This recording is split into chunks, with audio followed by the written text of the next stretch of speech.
আসসালামু আলাইকুম। Hi guys, দেখেন বাবার বাড়ি এসে খালি খাওয়া আর খাওয়া, প্রতিদিন মাংস, পোলাও, চিতই পিঠা, রুটি পিঠা। দেখেন শুধু রান্নাবান্না আর খাওয়া আর আড্ডা। দেখেন দেখেন কত আয়োজন, শুধু আয়োজন আর আয়োজন। এই দেখেন এখানে হচ্ছে রান্না করছি পোলাও। এই দেখেন পোলাও রান্না হচ্ছে, আমি রান্না করছি। রান্না করতে করতে আবার দেখেন পড়েও গিয়েছে কতগুলো চাউল ভাজতে গিয়ে। শুধু রান্নাবান্না করছি আর খাচ্ছি। শহর থেকে এসে লাকড়ি চুলার রান্না অনেক মজা, যাই রান্না করি তাই ভালো লাগে খেতে, মনে হয় সব খেয়ে ফেলি। খেতে খেতে এবার মনে হয় মোটাই হয়ে যাবো আপনাদের মমতা দাপা। শহর থেকে এখানে এসে ভেবেছিলাম যে একটু ঘুরবো, খালি ঘুরবো, আড্ডা দিব, জায়গায় জায়গায় ঘুরতে যাবো, তার হলো না। আমি এসেছি শুনে আমার ছোট বোনরা, অন্য আপারা সবাই এসে হাজির। আর এসেই তো মনে করেন না খেয়ে তো আর ঘোরা যায় না, রান্না বান্না তো করতে হবে। তার জন্য খালি আমাকে বলে তোমার রান্না ভালো হয়, তুমি রান্না করো, তুমি রান্না করো। তার জন্য আমার রান্না করতে করতে জীবনটা শেষ হয়ে গেল। শ্বশুরবাড়ি গিয়েও রান্না করতে হয়, আবার এখানে এসেও রান্না করতে হয়। ভাবছিলাম যে একটু ঘুরতে যাবো ভালো করে। 4-5 রকমের আইটেম রান্না করার জন্য আমাকে চুলার উপর পাঠিয়েছে। এখন আমার রান্না করতে করতে জীবনটা শেষ হয়ে যাচ্ছে। সব এসে চার, আমি খাটের পাশে এসে ফোন টিপছে আর আমাকে রান্না করতে দিচ্ছে। দেখছেন কি অবস্থা। আমার আসার কথা শুনে আমার বোনরা বেশি বলেছে, এসেই আমাকে রান্নাঘরে পাঠিয়ে দিয়েছে, যাও রান্না করো, তোমার রান্না অনেক ভালো। তার জন্য দেখেন রান্না করছি, আরো 3-4 ঘন্টা লাগবে রান্না করতে। দেখেন কি সুন্দর করে আগে রান্না করে গেছিলাম পোলা, তার জন্য এখন পেস্টটা ভাজি করে নিলাম কি সুন্দর করে। এখন এখানে দেখেন পেঁয়াজ আর তেজপাতা ভেজে নিলাম। এখন আলু ভাজি করবো তেলের মধ্যে, নতুন স্টাইলের আলু ভাজি। এখন আমি আলুটা ছেড়ে দিচ্ছি। দেখেন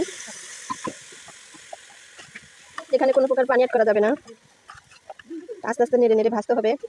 এখানে পরিমাণ মতো একটু লবণ অ্যাড করে দিচ্ছি। এখন নেড়ে চেড়ে আস্তে আস্তে ভেজে নেব। আর সাথে অ্যাড করে দিলাম 5-6 টুকরো মরিচ খালি করে।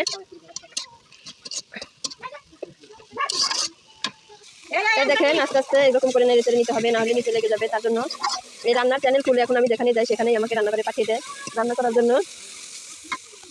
শেষে অ্যাড করে দিব সামান্য পরিমাণ হলুদ গুঁড়ো যেন কালারটা সুন্দর আসে, তার জন্য। এই আলু ভাজাটা খুব আস্তে আস্তে ভাজতে হবে, ধৈর্য সহকারে। দেখেন আস্তে আস্তে জাল দিতে হবে, খুব আস্তে, না হলে এটা নিচ থেকে পুড়ে যাবে। আস্তে আস্তে জাল দিতে হবে আর নাড়তে হবে, দেখেন তাহলে এটা হয়ে যাবে। ধৈর্য সহকারে ভাজতে হবে, যাদের ধৈর্য নেই তারা পারবেন না। কিন্তু এই আলু ভাজাটা খেতে অনেক মজা। আমার একটা পিস আছে, সে তো খুব পছন্দ করে এটা খেতে। পপ ক্যামেরায় আরও কয়েকটা রান্না করেছি, মাছ ভাজি, ডিম ভুনা। কারণ এখন একসাথে অনেকগুলো মেহমান, তার জন্য অনেকগুলো রান্না করতে হচ্ছে। আর শহরে থাকলে তো শুধু আমি, আপনার ভাইয়া আর একটা পিস, ওখানে তো অত রান্না করতে হয় না। শ্বশুরবাড়ি গিয়ে তো ভিডিও করার সময় পাইনি, সময় পেয়েছি কিন্তু আসলে লজ্জা করে সবার সামনে ভিডিও করতে, তার জন্য করিনি। এই দেখেন হয়ে গেছে, এখন নামিয়ে নিব। এই দেখেন নামিয়ে নিলাম, হয়ে গেছে। এদিকে দেখেন পেস্টগুলো ছড়িয়ে দিলাম পোলার উপরে। এখন মাংস রান্না করবো, তার জন্য এটার মধ্যে আমি নিয়ে নিয়েছি সোয়াবিন তেল। এখন আমি এটার মধ্যে পেস্ট কুচি ছেড়ে দিচ্ছি।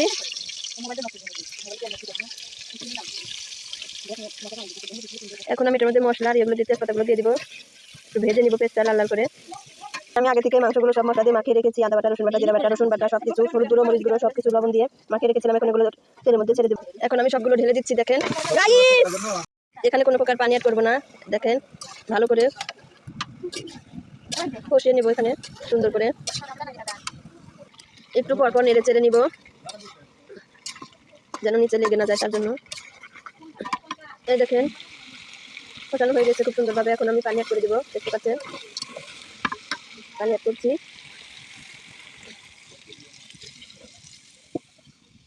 অল্প পরিমাণে ঝোল রাখবো, তার জন্য অল্প করে পানি অ্যাড করলাম।